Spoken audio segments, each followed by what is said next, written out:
Good morning, everybody. Really excited to present our second ever Lilia AI webinar on the topic of AI in medicine. And my name is Ali Heather. I'm founder and CEO of Lilia AI, and just doing a brief introduction of the team that's present for this webinar. We have my co-founders, Adam Watts and Abdul Durrani, and then we have our additional team members, Kate Cho and Drew Schindler. And now really excited to introduce our guest and talk a little bit about his bio specifically. So our guest is Dr. Andrea Causio, and I'm sorry if I'm saying the name wrong. I don't speak Italian, so it's a little difficult, but I'm going to try my best. I do like Italian food. So Andrea is a medical doctor and researcher based in Rome, Italy, with a strong focus on the intersection of artificial intelligence and personalized medicine. He's the founder and serves as the vice president of the Italian Society for Artificial Intelligence in Medicine. Andrea is also a researcher at the brand new Health Foundation and a doctoral researcher at, and I'm sorry if I'm butchering the name, Università Cattolica del Sacro, Cuore. Andrea will be pursuing a master's degree in computer information technology at the University of Pennsylvania starting in August of 2025. He's a prolific author with numerous publications and presentations in journals and conferences with the global audience. So again, really excited to have Andrea as our guest, and really looking forward to his presentation. And Andrea, we'll let you take it from here. Thank you, Ali, for your presentation. Your pronunciation of Italian is perfect. I wouldn't change one bit. And thank you for having me here as a guest. It's my honor to come to this webinar to talk to you in medicine. And I'll start laying some groundwork, laying some basis to discuss what we're talking about, because we hear people talking about AI in medicine all the time. But then oftentimes there's a lack of general knowledge and awareness of what we're talking about. So just to disclose some information, I have no financial or conflict of interest to disclose. This presentation is solely for informational purposes, and most of the content is non-original, and it's referenced in the slides footnotes. Some of the images might be crafted with artificial intelligence, but the presentation is entirely human-made. So we're going to be discussing artificial intelligence in a broader sense. Then we'll talk about the field of machine learning specifically, discussing some use cases and why it's so interesting nowadays. We'll talk about generative AI, which is the word of the last couple of years, I think. And then I'll give you a brief presentation of what we do at SIIAM and why we think it's a winning model to foster the adoption of AI in medicine. So let's start with some definitions. When you hear talking about artificial intelligence, you wouldn't think it's the theory of development of computer systems that are able to perform tasks normally requiring human intelligence. You hear talking about AI as if it was one object, but in general, the real meaning of the original term, as for Oxford languages, is the whole field. So when we're talking about artificial intelligence, we're talking about a general purpose technology such as electricity or semiconductors or the internet. Most of the times when you hear talking about AI, you should picture an intelligent agent. So an agent that is acting in an intelligent manner, which means it can perceive its environment, take actions autonomously to achieve goals, and potentially improve its performance with learning or acquire new knowledge. And we'll talk about this machine learning later on. So when we're talking about artificial intelligence, we're talking about a whole field. When we're talking about intelligent agents, we're talking about single entities performing actions. As I've mentioned, the real news introduced by artificial intelligence as a broader sense is actually referred to the machine learning part of it, which is the use and development of computer systems that are able to learn and adapt without following explicit instructions, using algorithms and statistical models that analyze and draw inferences from patterns in data. So this is what is different in the machine learning and in the most common use of artificial intelligence.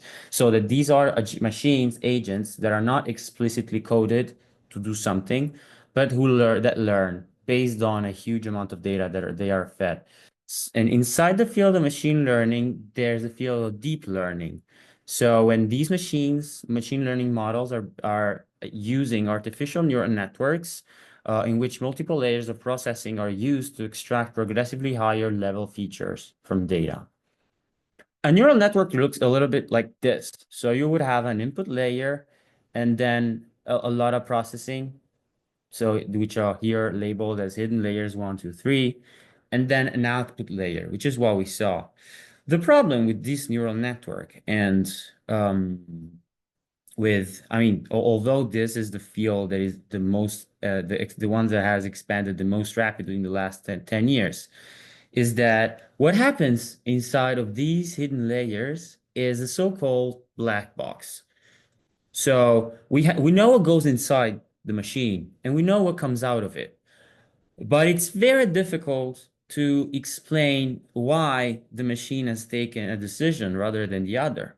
So when you're doing prediction, when you are recalling an information from your brain, so for example, if I asked you to talk about Shakespeare, I think everyone in this conversation would be capable of saying something about Shakespeare. So he was a poet, he wrote Romeo and Juliet, he was in the 16th, 17th century England. But if I asked you, where do you know that information from? It would be more difficult for you to recall. I mean, probably you would say you studied that in primary school, or maybe you are a fan of classical theater pieces. But that's a degree of uncertainty that is okay when you're talking about Shakespeare in a casual conversation during a webinar. It's not as okay if you're discussing health and if you're handling patient medications and treatment. So that is a first element that we should keep in mind. When we're discussing AI and machine learning and specifically deep learning algorithms, there's a problem of explainability, which is not always a problem, but it's something that we should keep in mind and that is there. These algorithms apply mostly to the so-called field of predictive AI. So when you have predictive AI, what you're gonna do is recalling that neural network that I showed you is you collect a large input data set. So in this first case, it's a data collection, uh, which is an example that I took from a peer-reviewed manuscript. So you would collect um, in this case, pelvic CT scans with and without bladder malignancies. So you are labeling the images to teach the machine, to show the machine that those that are labeled with the yellow contour, so that they're surrounded in yellow, do have bladder malignancies, whereas those that are surrounded by a blue contour do not have a bladder malignancy. And you're not explicitly teaching the machine what is that makes that image positive or negative for bladder malignancy. You're just leaving it to the machine. Then you do this part that is feature design, and so you go to distribute the data on here it's a really simplistic representation, but the data is laid out on I mean there is a data distribution, and the model learns by itself how to classify an image as positive for example, bladder cancer or not. And then you go test it. And this is the phase where you go measure the output. So you take some data that is not in the original data set, and then you go test the machine. And this is the so-called predictive AI, and it's something that you can apply. I mean, you have an algorithm and you teach it how to identify disease or how to predict malignancy or how to forecast the disease evolution based on some features in the data that it analyzes. But it's something that you have to include in your working pipeline. So you have a model that is seems very useful and works on paper, but then you should be able of proving that it's useful. So now we'll start with the second phase. We'll start with the second phase of the presentation where we'll be talking about use cases. So how some algorithms like these can be introduced in real life working practice and how they can have a positive impact on actual people. So as I said, there's a black box problem, which makes it kind of sketchy when you want to introduce an AI algorithm in a work life in a working procedure, and particularly in the field of healthcare. In some settings, it's more difficult to introduce AI than in others. For example, in Europe, we have the so-called AI Act, which labels all AI used for healthcare purposes as high risk. And so I don't want to say virtually impossible, but it's very complicated to successfully introduce AI in your workplace. So what you would do if you were Google is you would go somewhere where there's resource constraints and where you have more freedom to test your solution without regulatory hassles. And this is what they did when they tested this ARDA, or automated retinal disease assessment, which can be used to help healthcare workers detect diabetic retinopathy. For those who are not aware, diabetic retinopathy is a complication of diabetes, which is a non-communicable disease with a huge prevalence, particularly in emerging countries where it's spreading because of the adoption of a more westernized lifestyle, but in a lower resource setting where so you have an increase in sedentary habits, while let's say food quality is not the best.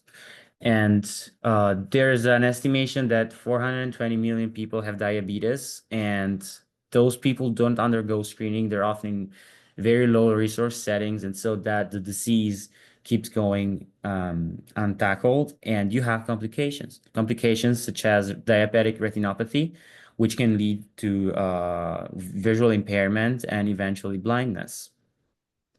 So what they did is they leveraged the algorithm to conduct, well, you see it here in the image. They conduct fundus oculi examination. So they would enlighten the back of the retina, so the back of the eye, with an examination that is normally performed by humans and by medical doctors specifically. But in this case, they use an algorithm, a camera and an algorithm to perform the diagnosis. And they saw that it was really successful in diagnosing diabetic retinopathy, both at the different settings. So both when having high sensitivity, so flagging sensitivity means that you are more concerned with identifying a positive lesion, so an actual case. And so you set your threshold very low. So you would have more false positives.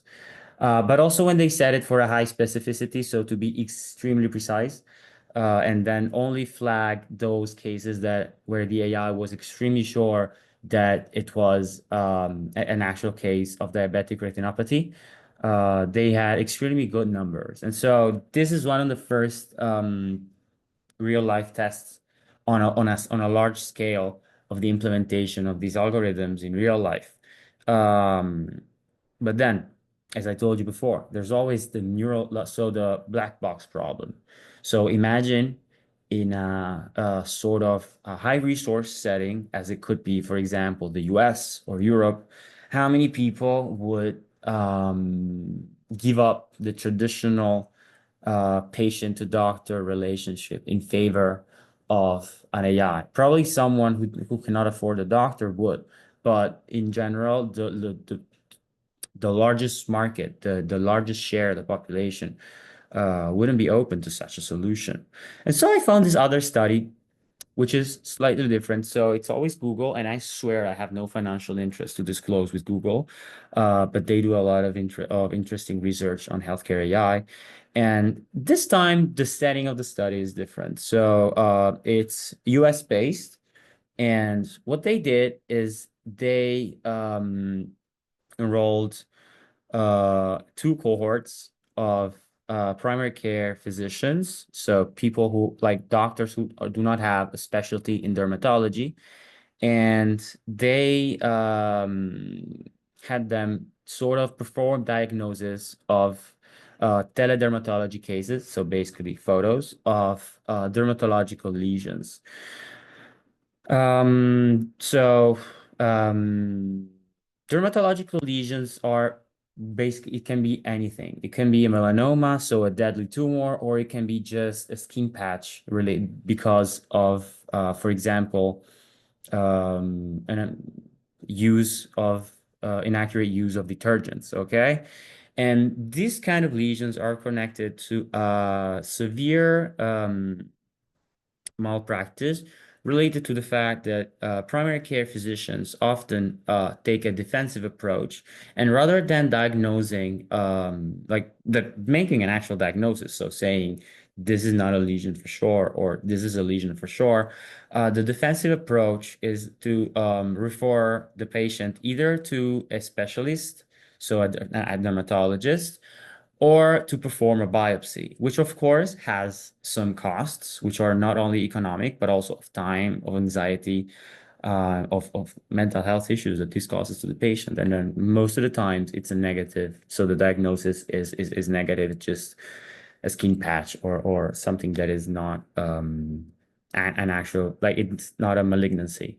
So what they did is they divided a cohort of 40 clinicians of 40 PCPs into two, and half of them were given a certain amount of numbers of cases to review. I think it's around 524, 524 teledermatology cases.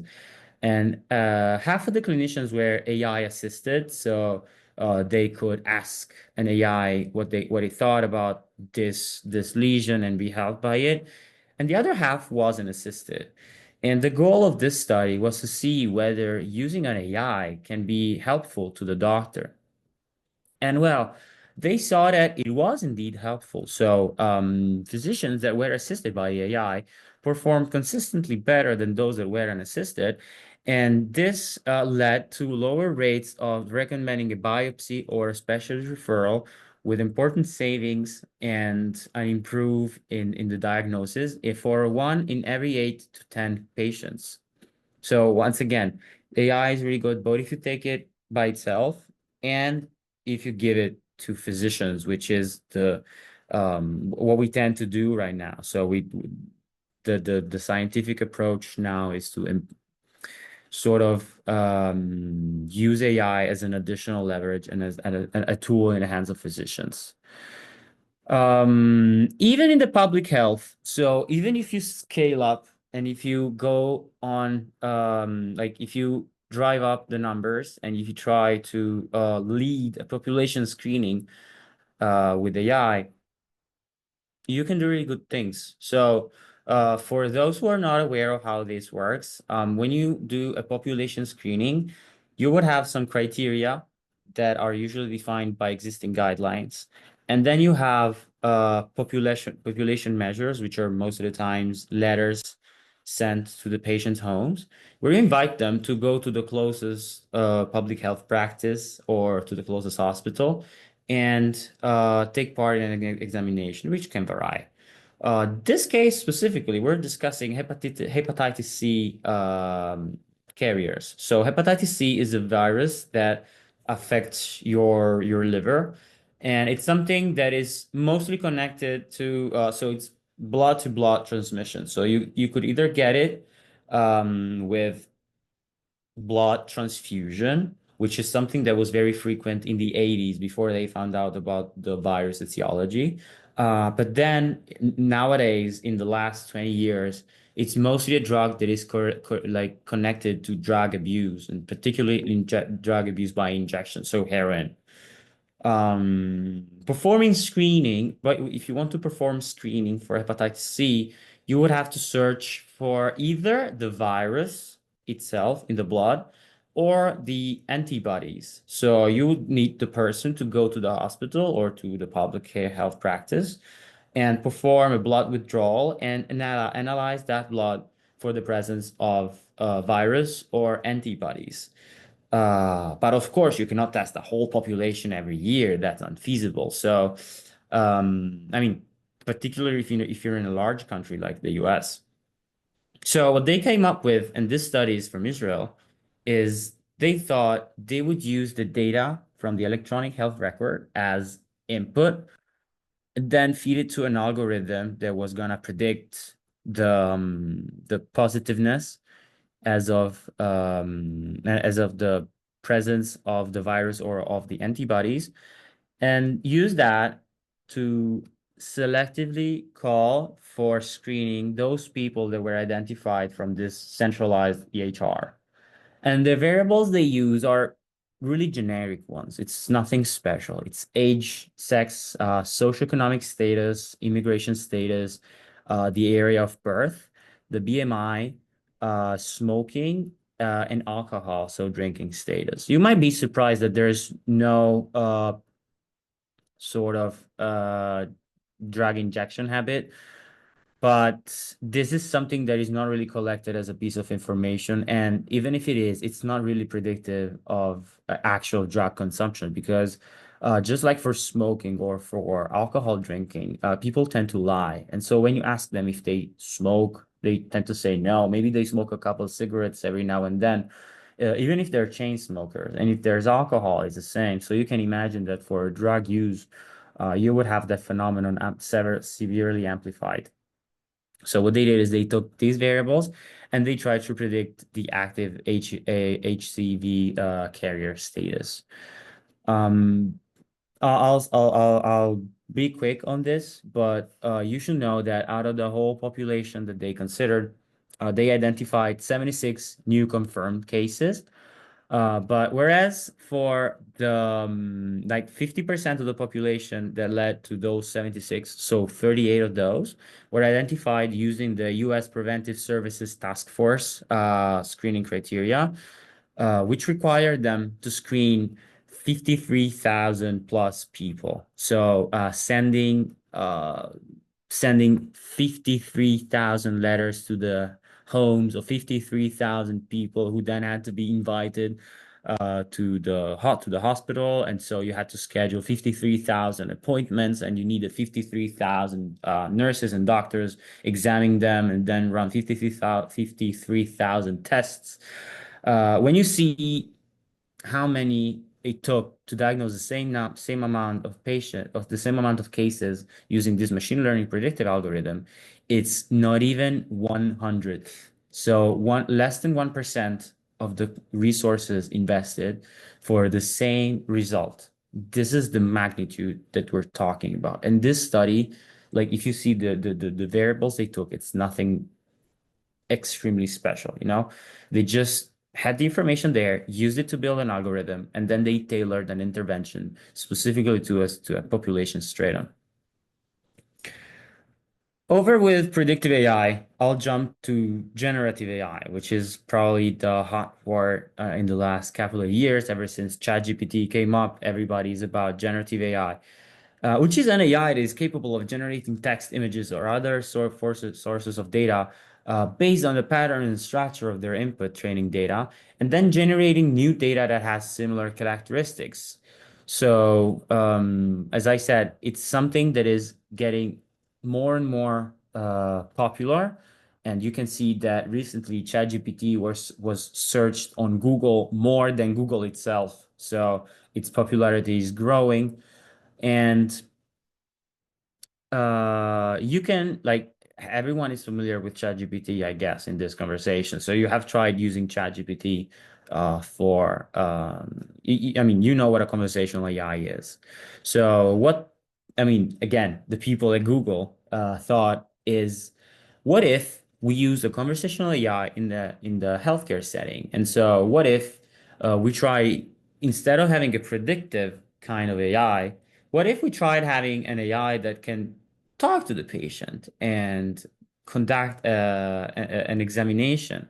Oh, I mean, an examination is still something that's not really feasible because we do not have robotics for that, but they can do an anamnesis. And they did that with this AI that is called Articulate Medical Intelligence Explorer, or AMIMI, and they simulated an online patient-physician chat. And what they did is they evaluated not only the clinical performance, but also the empathy. And think about it. Empathy is something that you don't think is related to a machine. You wouldn't think a machine can outperform a human being. And before reading this paper, I also wasn't. And before I go on, I want to point out something.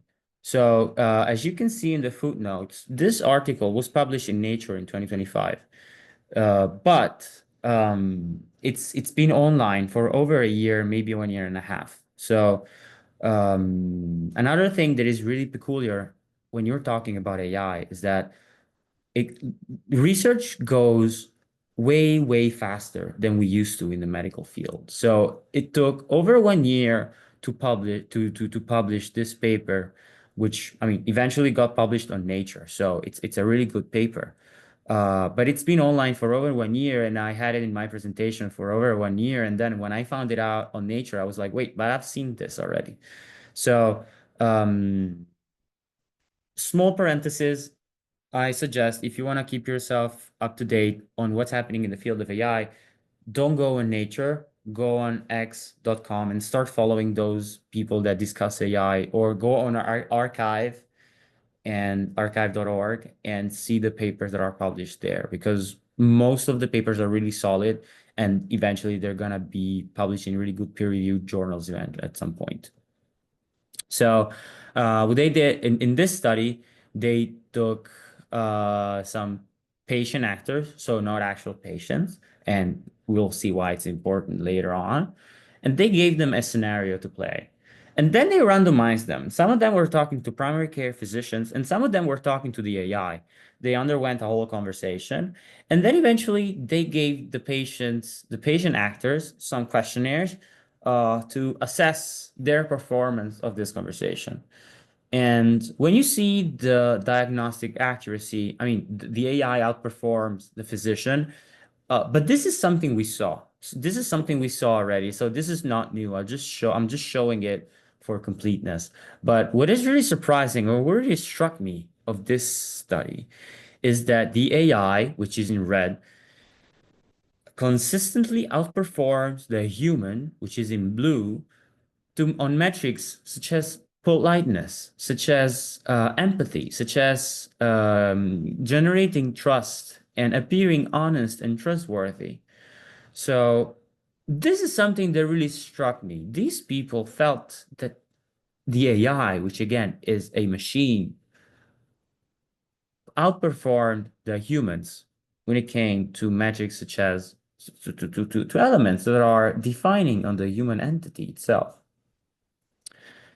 As I mentioned, this study is not exempt from flaws. I mean, first of all, you might say that most humans are not made for online conversations, and that is already something that is set as an advantage to the machine. And secondly, it was patient actors, so they were not real patients. And the fact that there was a screen between the humans could have impaired their capability of generating empathy. But still, we see how telemedicine is on the rise. We see how most of care is being digitized. So it's really something that we should keep in mind. So AIs are reliable not only when it comes to accuracy metrics, but also when it comes to being human in a way, despite the black box, despite all the things we said before. And this is particularly important when we are thinking of integrating all of the data sources we have. So, for example, wearables or personal devices that are constantly collecting an amount of data about us. So I'm thinking those of us that have a smartwatch or a smart ring or any other sort of device that is capable of integrating data and generating tips, suggestions, recommendations, provide us with guidance on how to take care of our health. And as we go towards a more and more personalized relationship to our AIs, we should keep in mind that we should always have the human in mind and not just create systems that are centered on the AI itself. Because when we're talking about AI, what we're talking about is really this. So all generative AI systems, all the so-called GPTs are actually transformers. So I'm not talking about the transformers from the movies, but about the transformer architecture that is behind large language models. And as you see, they take inputs as in the neural networks before. Then they have this multi-head attention mechanism, and then a bunch of stuff happens, and I'll not delve into it. And then you have an output. But those are still machines, and you shouldn't confuse that with actual intelligence. You can imagine it as sort of something like this. So you remember in the definition that I gave you, I said these AIs, these generative AIs, learn to draw inferences and recognize patterns based on their training data. So you can imagine, you can think of the training data as the continuous line here, and then the dashed line as sort of what the AI generates, because it tries to sort of mimic what it has been given. And the logic behind the way that these AIs, these transformers are trained is that if you feed the whole content of the internet into these machines, then you're there, these are gonna have an actual representation of the world. But that's not always the case. Because um, what happens inside the machine is, so what how these machines work is they divide all the data that they have into tokens, which here are simplified as words, but it's actually sub-word units. And then based on the words that they have before, they predict the next word. It's called an autoregressive transformer because it uses what is before to predict what comes next. I'll make it look much simpler now.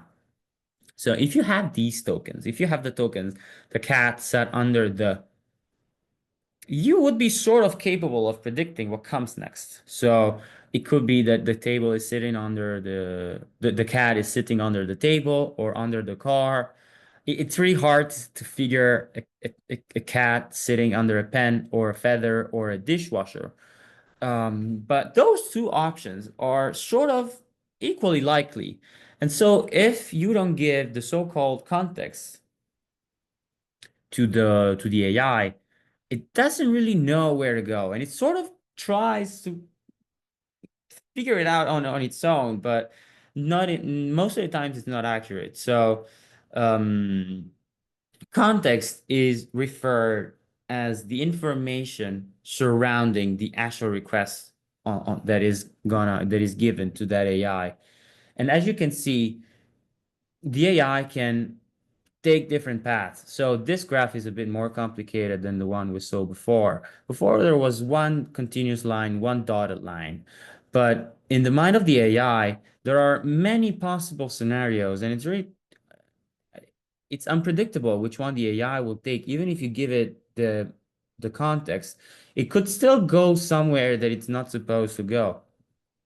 And this is why there's a whole field of studies that is called prompt engineering, which is the concept of guiding. So the prompt is the piece of text by which you talk to an AI, a generative AI model. And prompt engineering refers to the capability of guiding an AI towards one direction or the other. And this prompt guide is actually produced by Greg Brockman, which is the president and co-founder of OpenAI. So I think we can trust the guy in saying that when you're guiding an AI, a generative AI, you should always lay out clearly your goal, the way that you want your results to be returned, warnings of what you want to avoid, and then you should dump as much context as you can so that you limitate the possibility that the AIs hallucinate.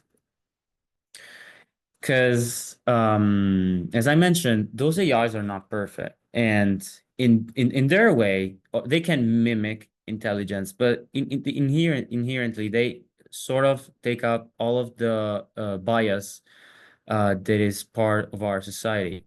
So there's a say that is garbage in, garbage out. So if you have a society that is inherently flawed and where there's still gender, race-based stereotypes, then you're gonna have such stereotypes also in the in its outputs. And oops, sorry. And again, these models are program in a way that they do not admit when they're wrong, or they sort of behave in a as psychophants. So they want you to be complacent. They want you to like them. Uh, this paper, which is actually very interesting, and I invite you to read it. It's actually not technical and not health based, but it claims that AIs follow the BS, the definition of BS, as in Frankfurt 2005, that they would say anything it takes with the highest degree of security, just in order for you to feel like they have accomplished the task that they were given. Okay. Progressing further, and as we get closer to the end, I want to show you instead the other side, another side of the perspective. So there's people that think, all right, these models do not understand what's happening. Large language models have no understanding of the world. They're just token predictors, which is basically what I just told you up to now. So they're sycophants. They just want you to like them, and they shouldn't be trusted. And then you have Ilya Sutskever, which is now head of Safe Superintelligence Inc., and who used to be in OpenAI, but then had some diverging issues with the CEO, Sam Altman. And in a recent interview, he was asked whether large language models had an understanding of the world. And he said, if you can use an AI, like if you can use the clues for the clues to predict an outcome that wasn't announced as predicting the killer of a murder before its reveal, then that's intelligence. So I found this experiment by the How AI Lab, which is quoted up on the right.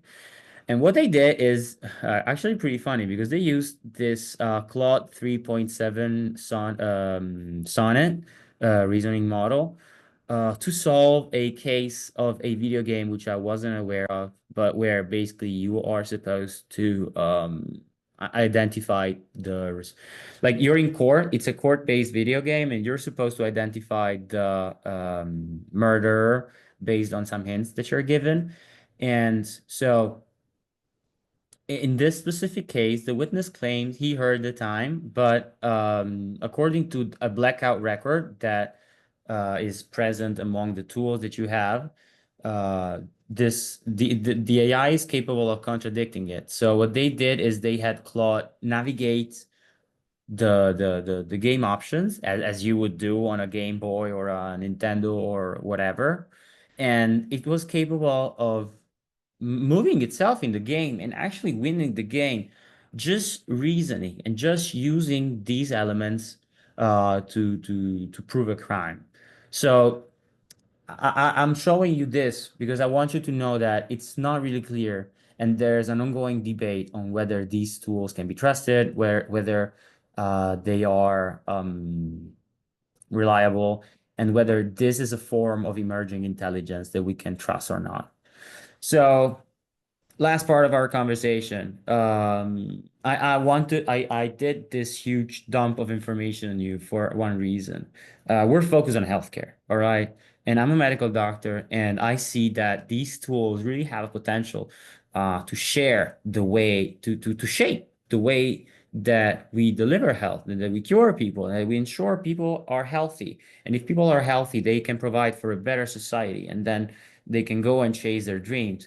For this purpose, we created the Italian Society for AI in Medicine with the goal of fostering a responsible adoption of AI in healthcare in an environment which is not exactly risk prone, such as Italy or Europe more in general. So what we do is we have several workshops on AI, on generative AI for scientific research in some healthcare practices, such as ASL Roma 5, or in the National Institute of Health of Italy, which is the Istituto Superiore di Sanità. We held several workshops with students, with professionals, both online and in presence, and we have created several courses with the goal and the purpose of just like we did today. So talking about AI and sort of educating people who might be less literate than us, who have worked somewhere for 40 years and they have no interest in scaling up their practice or making their workflow more optimized. And we also released some papers, so it's not just in-person events or online events. We've actually translated some guidelines, international guidelines for the Italian reality because, as you might know, Italians are not exactly the most international country. So we have lots of tourism, but when it comes to speaking English at a professional level, it becomes more sketchy. So we translated some guidelines. But then also at a global level, we participated in the feedback round for the UN interim report over the governing AI for humanity. And we've had to date two conferences. The first one was in Rome. We were just in the early days of our society.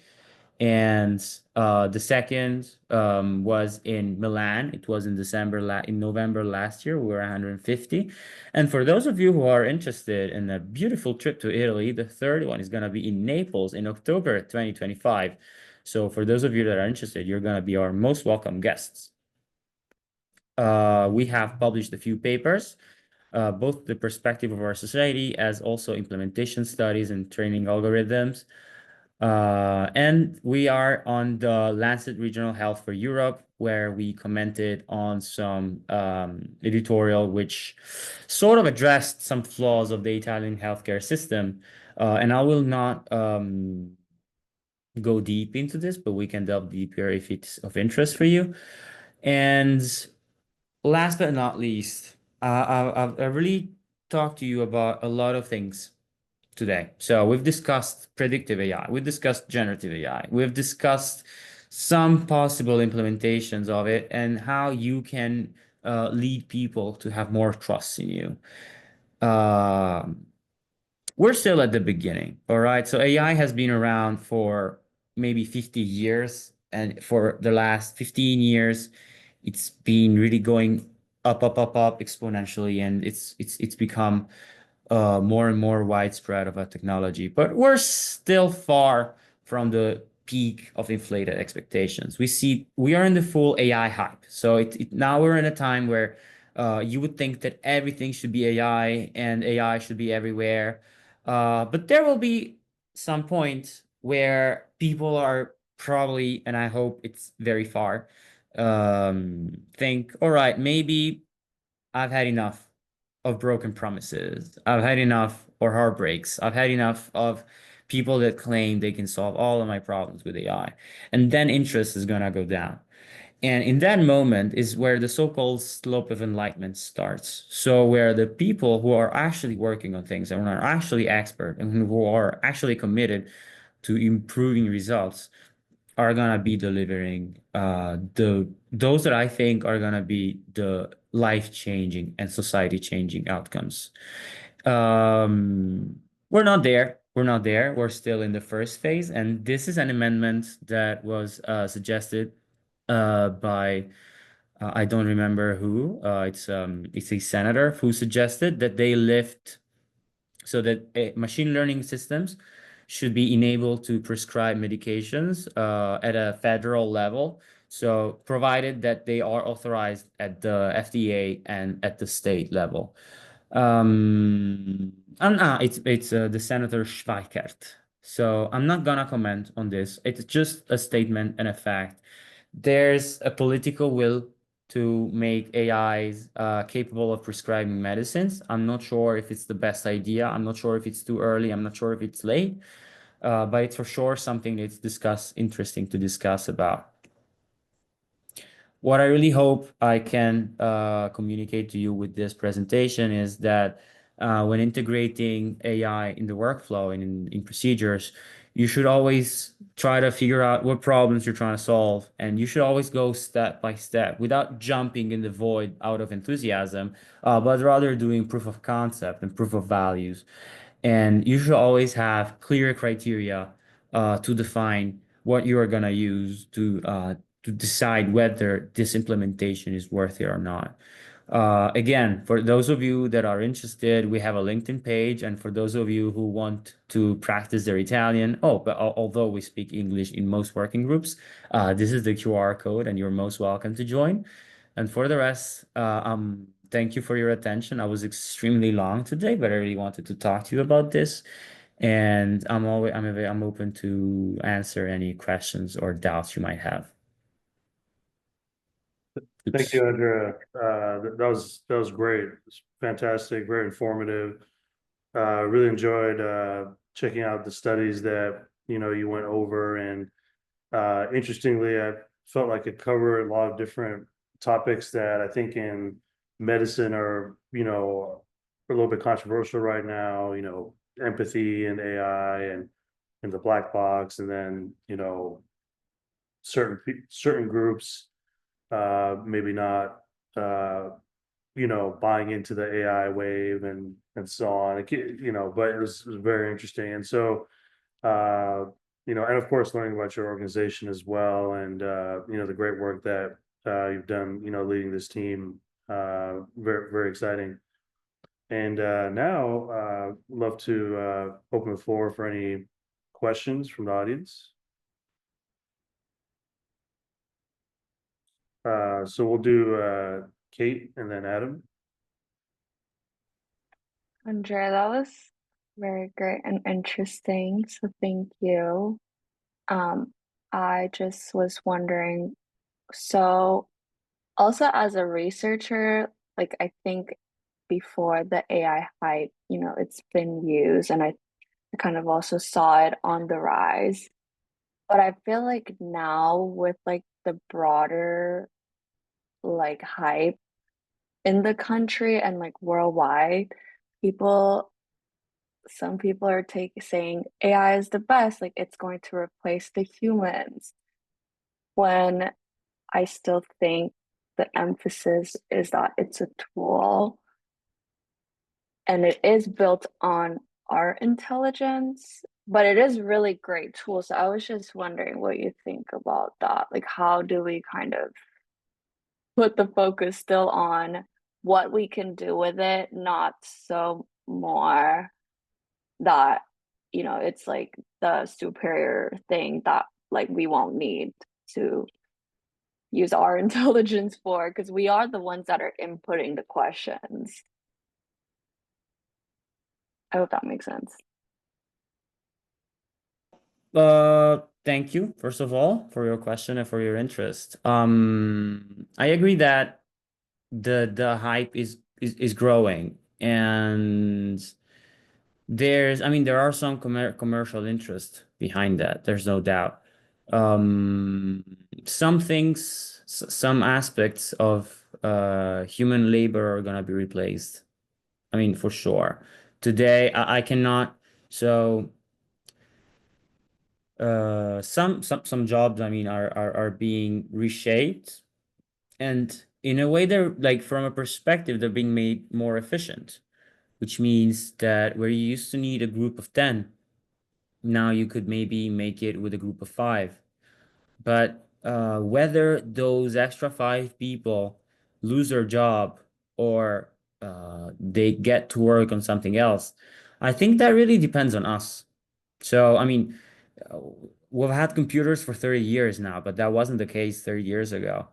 And those people that were working, like by writing down on paper everything, they didn't all lose their job, or maybe they didn't stay unemployed for all their lives. They just had to reskill and upskill, which are the words that are used today to define how it changes. So those changes are the labor market is going to change, that's for sure. But I don't think um, we should we should concede to the hype of those that are trying to sell AI as something that can replace humans. I mean, there are market interests behind it, and it's really good to be aware that there are, and so that some people have interest in saying some things because they want to sell you something. Awesome, thank you. And Adam, and then Mariam, you'll go after Adam. Yeah, thank you, Andrea. I agree with everything Kate said. Super informative and very, very interesting. Towards the end of the presentation, you showed the efforts for the implementation of AI in healthcare with the line that goes like, kind of like that, and talks about expectations, time, the innovation trigger, peak of inflated expectations, showing that we're, that green arrow showing we're still fairly early in that cycle. Are there any theories or speculation about what's going to cause us to surpass that hump and drop down into I believe it's called the trough of disillusionment? And the second part of that question is the rate, I mean, modern technology advances at a much quicker rate than it did, 100 years ago. So is that timeline to go through those phases, is it directly correlated with the rate at which technology advances? Thank you for your questions, Adam. Those are not easy. So personally, I thought we were hitting the wall on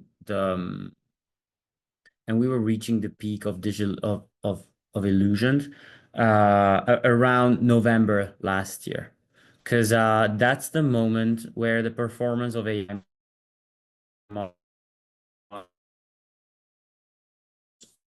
plateaued and reasoning models. Um, so now, I mean, to me, and now after reasoning models are gonna plateau at some point eventually, there's this concept of swarm intelligence and of multi-agent systems where you have different AIs, and all these AIs are sort of specialized into something, and they can talk to each other and use systems. So to me, right now, it's really difficult to predict when that is gonna happen. I think it's a lot. Still, the problem is, like those systems are not perfect, and I think it could be an issue related to humans more to AIs. So, like the black box, or that don't like the fact that these models still hallucinate sometimes. Of risk benefit is probably gonna lean towards less acceptant sort of attitude, and that is eventually when I see a potential for the whole bubble to pop. Awesome. And Maria, your question?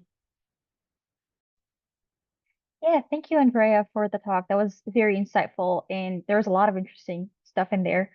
Yeah, so I guess my first question is about predictive models, right? So how often are synthetic data like being generated, say, by diffusion models being used to train those predictive healthcare models? Last year, I heard about a joint effort between RPH and FDA to make basically like an imaging marketplace because a lot of, AI companies, they come across that struggle where they don't have enough like real patient data set to train their models. So I've heard, I think Google and some MIT model, they use some synthetic like data models. So I was just curious about like currently most of the studies and some of the stuff that you shared, did they use mostly synthetic data? Did they use something like that marketplace? Is it mostly real data? What do you think? Like where are we standing right now? Thank you for your question, Miriam. The, the use of synthetic data for training of AI algorithms is something that I couldn't really understand at the beginning because to me, it's absurd that you have to generate new data when you have so much information available. But then I realized for some data, we don't have that much information available. I'm thinking rare diseases. So when the incidence of a condition is one every several millions, and maybe some of those are in settings where you might not have pictures of them available on the internet or correctly labeled. Well, in that case, it probably makes sense to use synthetically generated data. I can tell you with a very high degree of certainty that those studies that I presented didn't use synthetically generated data because this issue of the saturation of the training material is something that is very, very recent, I think, as of not even 1 year ago. So probably any studies after that are have this sort of issue, but it's really related to settings where you have scarce availability of data. So for example, there's this NGO that I advise, which is doing cervical cancer screening in low resource settings such as Africa. And they need for their algorithms, they need a lot of imaging of cervical cancer lesions with a very specific dye, which is acetic acid. And of course, as you can imagine, there's not that many data sets. So what they're doing is they have existing data, and based on that data, they're basically generating images that are very similar. And with those images, they're training the models. And in that case, I can understand it because unlike humans, so to a doctor, I mean, you show a doctor 10 cases of the same lesion and more or less it can identify it. For algorithms, you need big data. And so in that case, I think generating synthetic data is something I understand, and it's the only way you have. Yeah, thank you for the clarification. If it's okay, Ali, can I ask a second question? Absolutely. So Andrea, you're a medical doctor and I'm a medical student. And, one of the things you went over is how surprised you were by the fact that, you know, participants found the AI to be more empathetic than the human doctor, which, according to my recent training, still being training, that's actually, I was not surprised at all. Because unfortunately, that's one of the things they're really trying to hammer into students these days, like get your empathy back, right? Like don't get lost in all the diagnoses and stuff. And so, as a person who's currently in training to become a physician, how do you anticipate my training or training of students that are coming after me to change with AI? I don't know, or will we see a model that trains physicians how to be empathetic? Just in terms of like AI, especially in education, what are kind of your predictions? That's a really good question. From my experience practicing, what what really makes you less of empathetic is burnout, is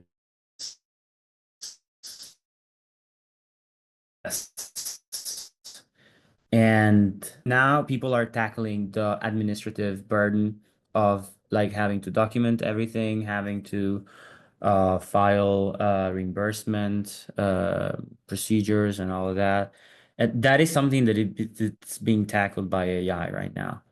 I am not sure that this is gonna be enough for the same reason that I said before. So you have probably now you have 10 doctors in your ward, and maybe they spend 30% of their time doing, oh, it's optimistic, okay, 30% doing paperwork.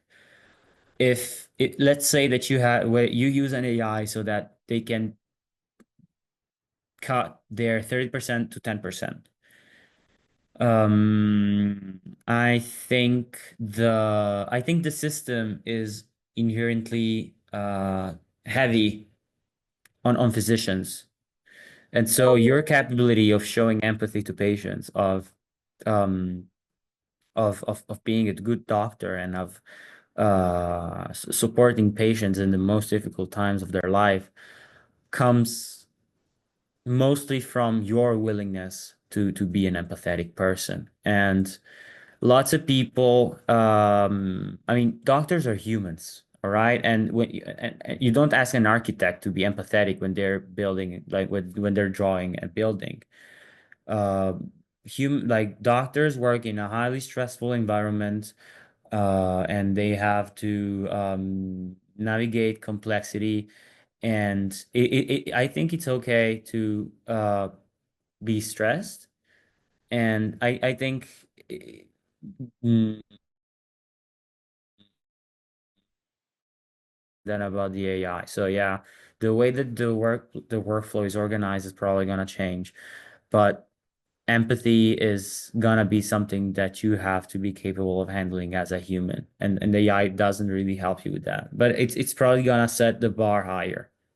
So because the maybe patients are gonna, I mean, people who I can imagine people who like patients who would rather talk to an AI because they don't want to go to the doctor in person because maybe the doctor has like a 15-minute window to see them, and you have to drive your car to the other side of the city, and maybe the AI is cheaper. So under that perspective, the AI is gonna set the bar higher, but empathy is still something that you have to figure out as a human.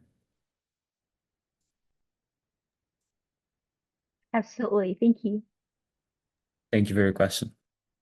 Um, Well, if we don't have any other questions, we can just wrap up here. I'll ask one last thing of our esteemed guest. So I know that Andrea has a very interesting background and is about to start a very interesting journey as well.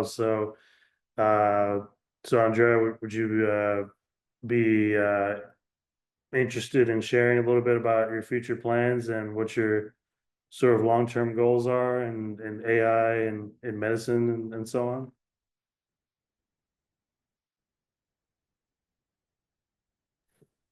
Yeah, thank you, Ali. And I mean, you know very well that I'm about to start this journey because I mean, you had a really, really important role in helping me for to that.